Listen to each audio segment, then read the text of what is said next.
Hi, everyone, and welcome to a brand new episode of Magnetic Cosmos, which is a unique platform for astrology lovers, but also for those who want to leverage the higher vibrations of the universe and somehow sync that with their day to day activities. So, the universe is actually helping us and aligning us better to our growth trajectories. And today I'm going to be talking about a very special blessing that the cosmos is bestowing on us. And that's called the Cosmic Cradle of July 2026. And this cradle is being formed by the most benevolent outer planet alignments in our lifetimes. It's basically where exalted Jupiter is meeting the outward planets and causing a generational shift. So the next 2 to 3 weeks, we'll see a massive change in consciousness. And right now, as you watch this video, the universe is structuring an alignment so rare, it only happens not once in a lifetime, not in several lifetimes, but in several generations. We are entering what astrologers call a cosmic cradle. And the three heavyweights of the outer cosmos, which are Uranus, Neptune, and Pluto, are forming a perfectly supportive shield of sextiles. But where's the real magic here? The entire geometry is being anchored, expanded, and blessed by Jupiter.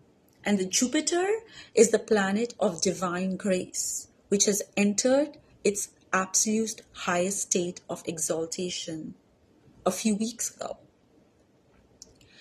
And what is unique about the planet Jupiter is it's one of the most blessed and divine constellations called the Pushya Nakshatra. And in Vedic astrology, this isn't just happening anywhere. So the Pushya Nakshatra is one of the most auspicious lunar constellations, as I mentioned, in the sky. And it literally translates to the nourisher. And what is it symbolized by? Like, it's symbolized by the milk-yielding udder of a cow. It represents ultimate divine protection, spiritual healing, and unconditional care.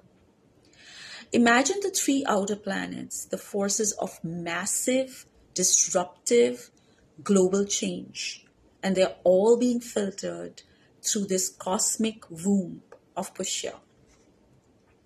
Uranus is the rebel, Neptune is kind of the dreamer, and Pluto, the destroyer of old worlds.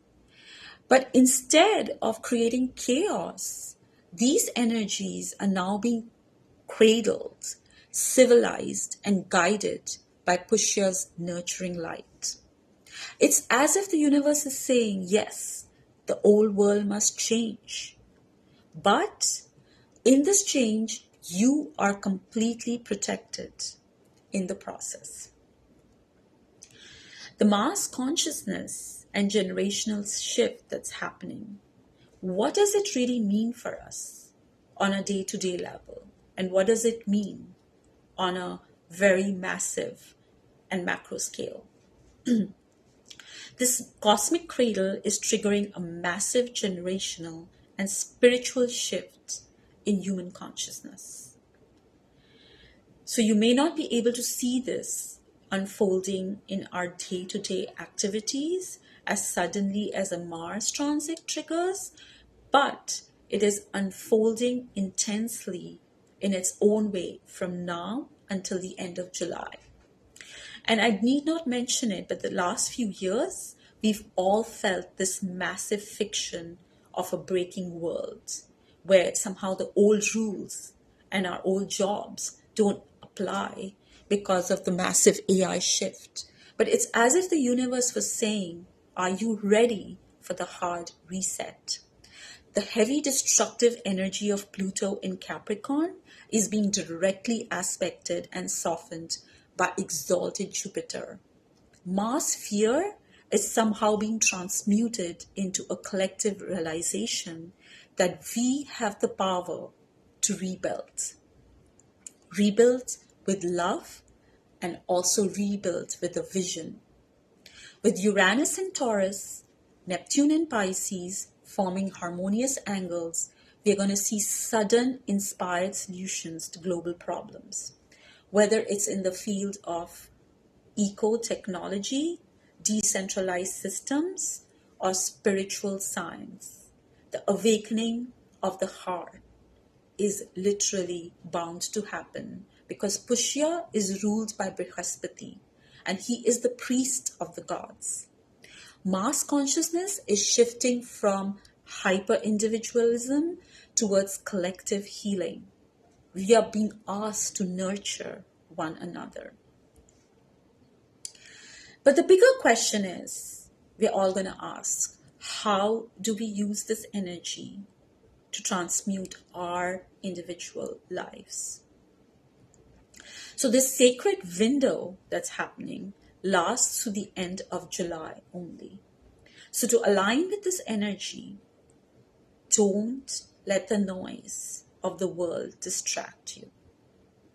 Sit in silence, meditate, and ask yourself, what is ready to be reborn in my life under this beautiful protective cradle?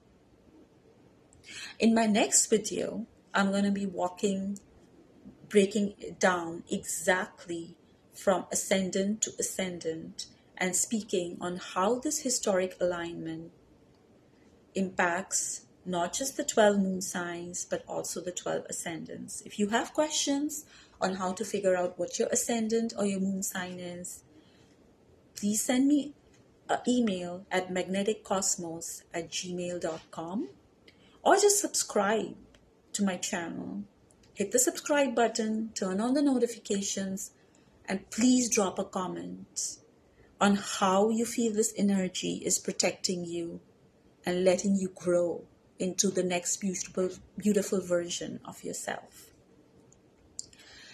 Until next time, keep your eyes on the stars and your heart in the light, and know that there is a divine light and divine shield protecting you, because it knows that you have to be reborn, but reborn in a beautiful and to the most evolved version of yourself. Thank you.